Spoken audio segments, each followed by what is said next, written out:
Hello, hope you're doing well. Welcome to my channel.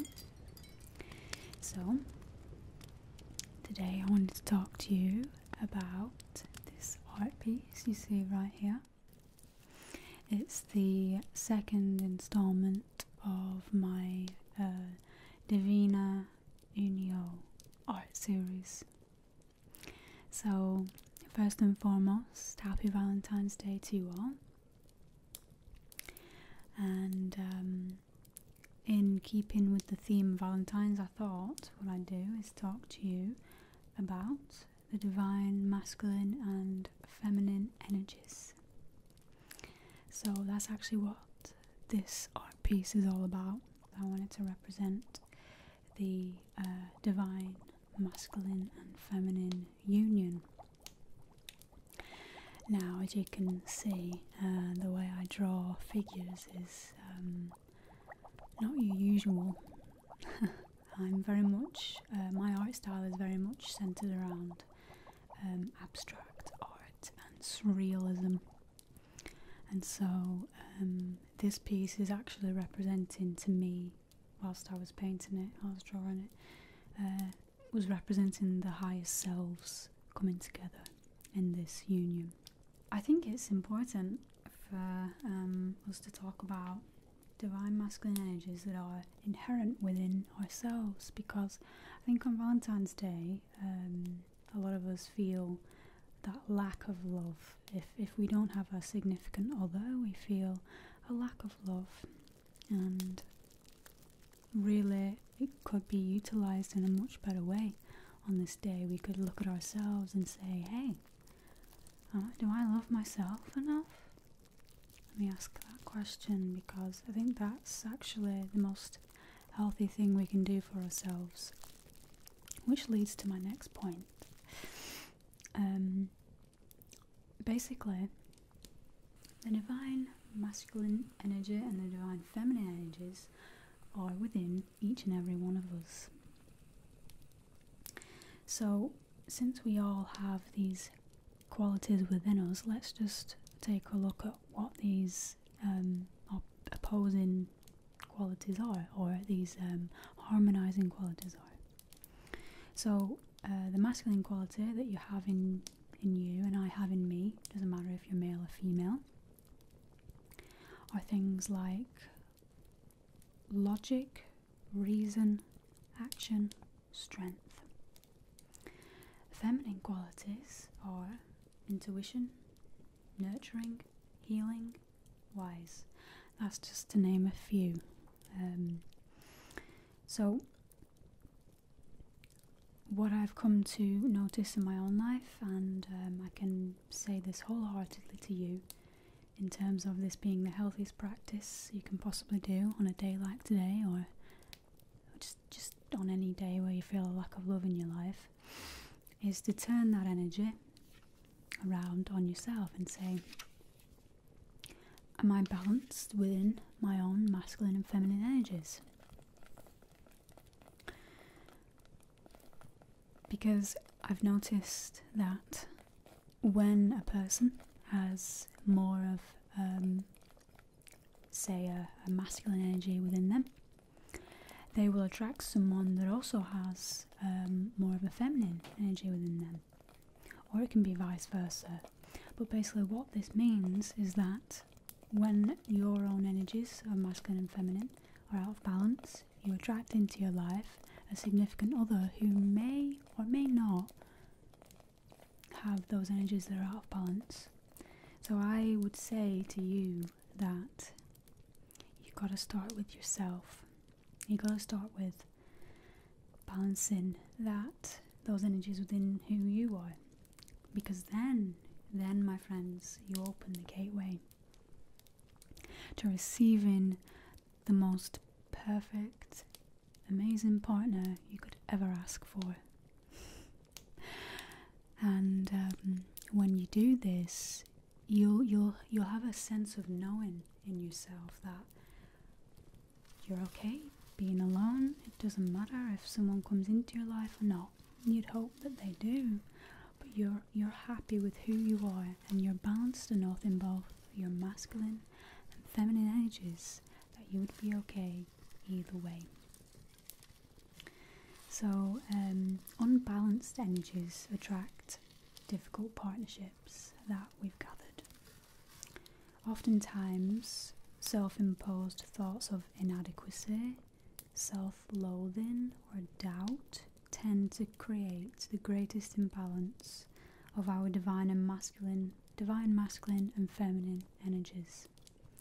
So basically, my friends, this just means that we have some past trauma to heal within ourselves sometimes, and the more we become self-assured and confident in who we are because we've done the work to become our best selves, the greater amount of love you're going to be letting come into your world. Your heart is going to be expanding because you're almost falling in love with the person that you are. Let me give you a scale though. Here is self-love in the middle of the scale, and on the opposite scale is a complete depletion of any self-love, self-loathing basically, you could call this end of the scale. And the other end of the scale is arrogance and just narcissism. So we all have probably fit into that scale at some point in our lives, or we know people that do. So you want to come away from being too hard on yourself all the time and not loving who you are and not being able to stand for who you are, and you want to come to the middle. And if you're on the scale of loving yourself and not thinking that thinking that everyone else is not as good as you, you want to come to the middle. Yeah. That way you're going to attract your twin flame, your divine significant other. So let's talk about a healthy divine masculine and a healthy divine feminine energy that we can cultivate within ourselves. So this is a little exercise you can do right now. So a healthy divine masculine is strong but gentle.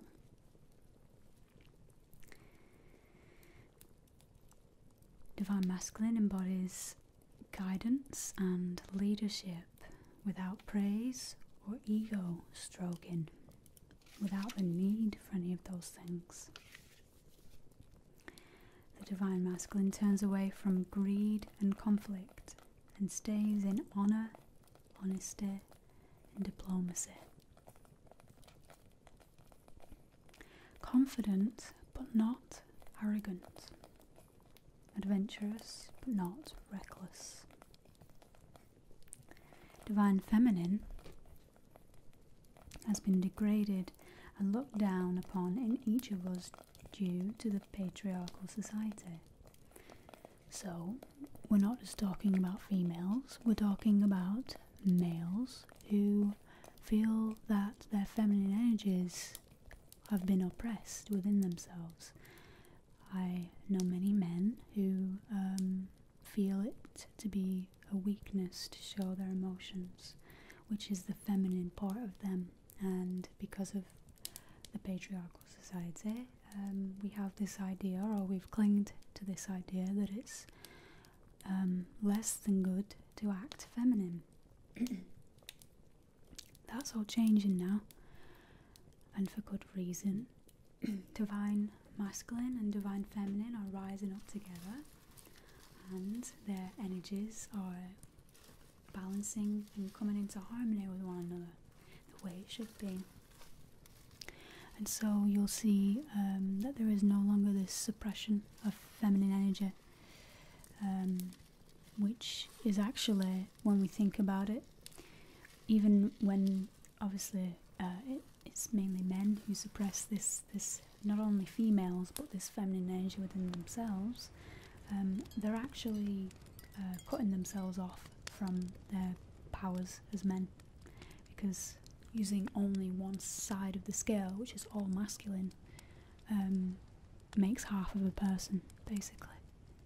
So these Shakti and Shiva energies are what make up all of us, which It's basically the feminine and masculine energy. Divine feminine, as we were saying, has been shunned.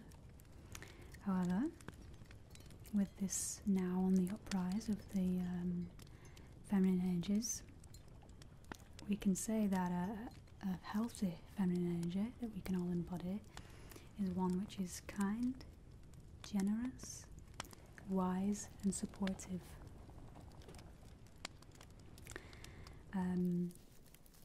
The feminine energy is basically the ultimate mother.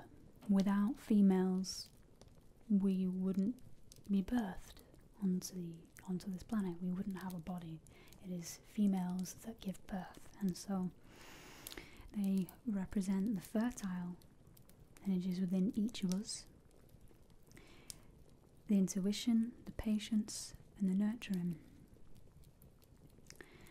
The female aspect within all of us represents emotional and spiritual growth. That is also akin to the lunar energy, the moon energy. It's all about reflection. So, we all inherently have this feminine energy which is constantly giving birth to something.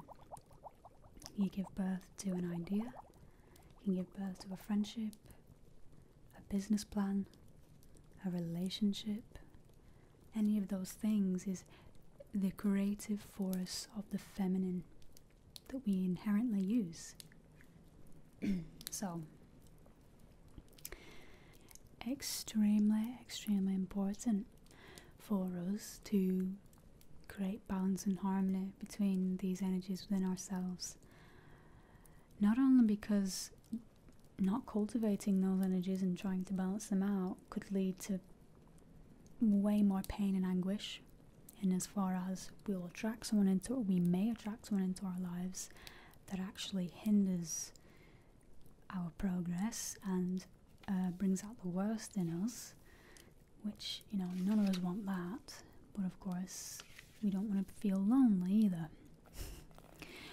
But the inherent goodness in all of this, in working on ourselves to balance out these energies, is that you'll get to a stage where you no longer feel the need to fill that gap in your heart anymore.